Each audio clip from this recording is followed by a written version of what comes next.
अगर आपका credit score खराब है तो कोई भी बैंक या एनबीएफसी आपको लोन या क्रेडिट कार्ड ऑफर नहीं करता है। और अगर कुछ एनबीएफसी आपको लोन ऑफर करते भी हैं तो यहाँ पर बहुत ज्यादा हाई इंटरेस्ट पर आपको जो लोन है वो ऑफर किया जाता है। Hello everyone, welcome back to the channel. आज की इस वीडियो में हम बात करने वाले हैं एक ऐसे टॉपिक के बारे में जो आपके वित्तीय जीवन में कई पहलुओं को प्रभावित करता है। दोस्तों, अगर आपका क्रेडिट स्कोर खराब है तो ये आपके लिए काफी चिंता की बात है, लेकिन यहाँ पर सबसे पहले आपको उन पहलुओं को समझना जरूरी है जो आपके क्रेडिट स्कोर को प्रभावित करते हैं।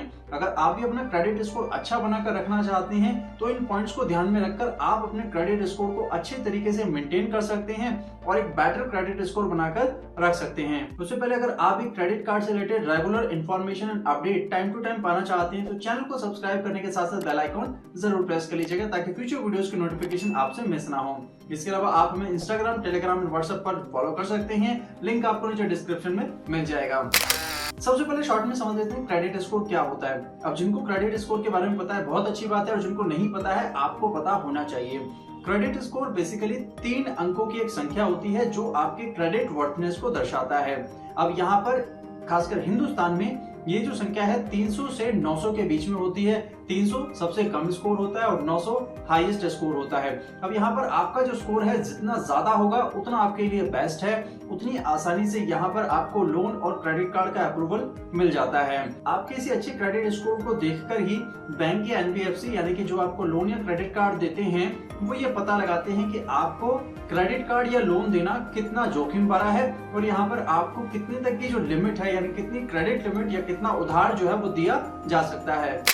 अब फटाफट बात कर लेते हैं उन फैक्टर्स के बारे में जो आपके क्रेडिट स्कोर को सबसे ज्यादा प्रभावित करते हैं। तो यहाँ पहले नंबर पर आता है आपकी क्रेडिट हिस्ट्री।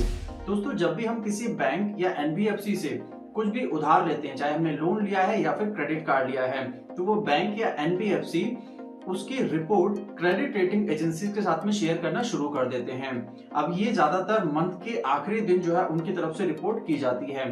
तो यहाँ पर हमारी जो बिलिंग डेट है या फिर जो हमारी ईएमआई डेट है, हम उस समय जो भी ईएमआई या जो बिल है वो पे कर देते हैं उन्हें। तो मंथ के एंड में बैंक उस रिपोर्ट को कि 100% जो है पेमेंट हो गई है या जो टाइम पर पेमेंट हो गई है उसे क्रेडिट रेटिंग एजेंसीज के साथ में शेयर कर देते हैं। और ये month by month regular basis पर अपडेट होता रहता है जब तक कि आपका जो अकाउंट है वो प्रॉपर तरीके से क्लोज नहीं हो जाता है।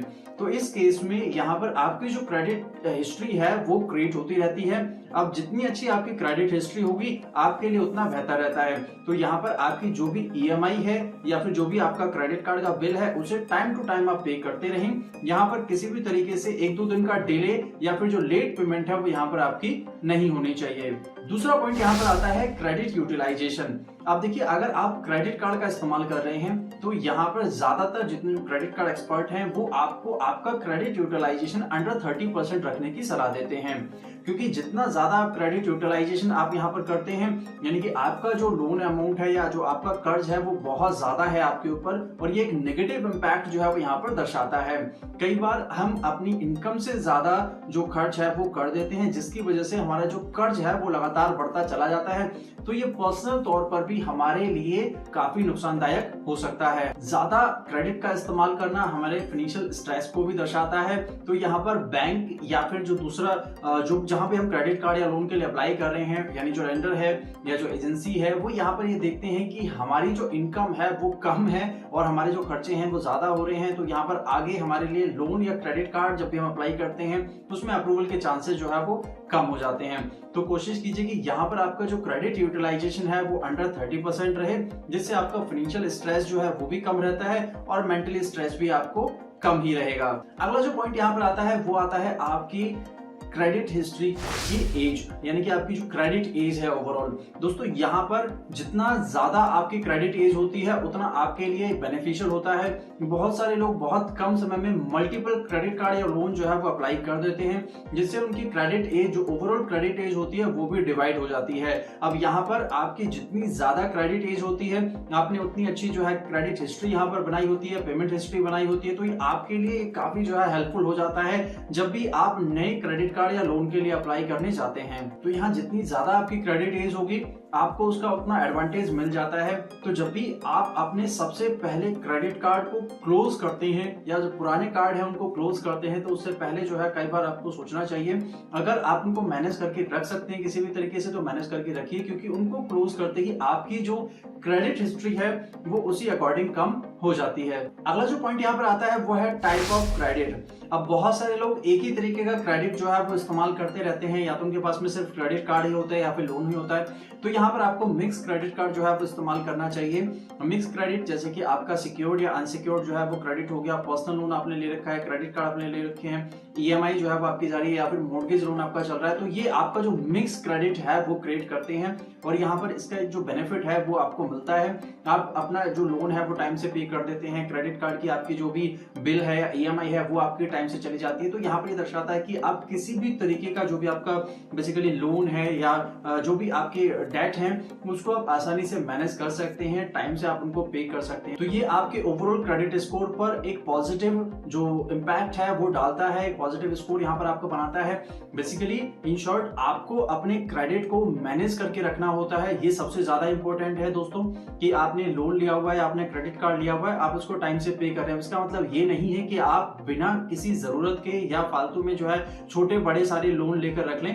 अगर आपको जरूरत है तभी आपको जो लोन है या जो क्रेडिट कार्ड है वो अप्लाई करना चाहिए, वो लेना चाहिए, क्योंकि अननेसेसरी कर्ज अपने सर पर रखकर कोई फायदा नहीं होने वाला है। इसके अलावा अगला और सबसे इंपॉर्टेंट पॉइंट जो यहाँ पर आता है वो है न्यू क्रेडिट। अब यहाँ पर बहुत सारे, मेरे पास भी ऐसे काफी सारे जो क्वेश्चंस है वो आते हैं, काफी सारे भाई ऐसा करते हैं कि बहुत जल्दी बहुत सारे क्रेडिट कार्ड या फिर लोन के लिए अप्लाई कर देते हैं।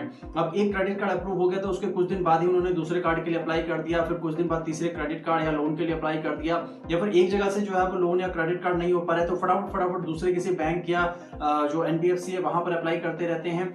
तो यहाँ पर आपको ये जो गलती है वो नहीं करनी है, क्योंकि इससे जो रेटिंग एजेंसीज हैं या जो बैंक हैं उनको भी ये दिखता है कि भैया आप फाइनेंशियल स्ट्रेस में हैं, आपको बहुत ज्यादा पैसे की जरूरत है। तो इस वजह से भी कई बार जो आपकी प्रोफाइल है वो यहाँ पर रिजेक्ट हो सकती है और आपका जो क्रेडिट स्कोर है वो भी अल्टीमेटली डाउन होता है, क्योंकि बहुत ज्यादा न्यू इंक्वायरीज वहां पर लगती हैं।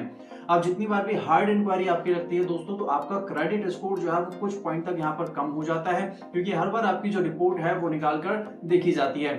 तो इसलिए ध्यान रखें कि आप जल्दी जो न्यू क्रेडिट है उसके लिए ना जाएं, थोड़ा सा टाइम दे, यहाँ पर अपना जो क्रेडिट स्कोर है उसको अपडेट करें, उसके बाद ही कुछ टाइम देकर ही आप नए क्रेडिट के लिए अप्लाई करें। तो इन शॉर्ट अगर हम बात करें तो यहाँ पर आपको सबसे पहले ध्यान रखना है कि आपका जो भी एग्जिस्टिंग क्रेडिट है उसको आप सही तरीके से मैनेज करके चल रहे हो, या आपका लोन हो सकता है, क्रेडिट कार्ड हो सकता है, टाइम से उसकी जो पेमेंट है वो आपकी जारी हो, किसी भी तरीके का इश्यू जो है वहां पर आपको क्रिएट नहीं करना है। न्यू क्रेडिट अप्लाई करने से पहले कंफर्मेशन जो है वो जरूर ले लें, किसी भी एक्सपर्ट से सलाह ले सकते हैं, या फिर थोड़ा सा गैप जो है वो अपनी तरफ से आप जरूर दें। यहाँ पर दोस्तों आपको ध्यान रखना है कि आपका जितना अच्छा क्रेडिट स्कोर होगा उतना आपके लिए बेस्ट होगा, उतनी अच्छी आपकी जो क्रेडिट प्रोफाइल है वो यहाँ पर देखी जाती है। उम्मीद करता हूँ आज की वीडियो आपके लिए हेल्पफुल रही होगी। अगर वीडियो अच्छी लगी तो लाइक शेयर सब्सक्राइब करना बिल्कुल मिस मत कीजिएगा, और इसी तरीके के regular update and information time to time पाने के लिए चैनल को सब्सक्राइब करने के साथ साथ बेल आइकॉन जरूर प्रेस कर लीजिएगा, ताकि फ्यूचर वीडियोस की नोटिफिकेशन आपसे मिस ना हो। इसके अलावा आप हमें इंस्टाग्राम, टेलीग्राम और व्हाट्सएप पर ज्वाइन कर सकते हैं, उनका लिंक आपको नीचे डिस्क्रिप्शन में मिल जाएगा। तो मिलते हैं हमारे नेक्स्ट वीडियो में, तब तक के लिए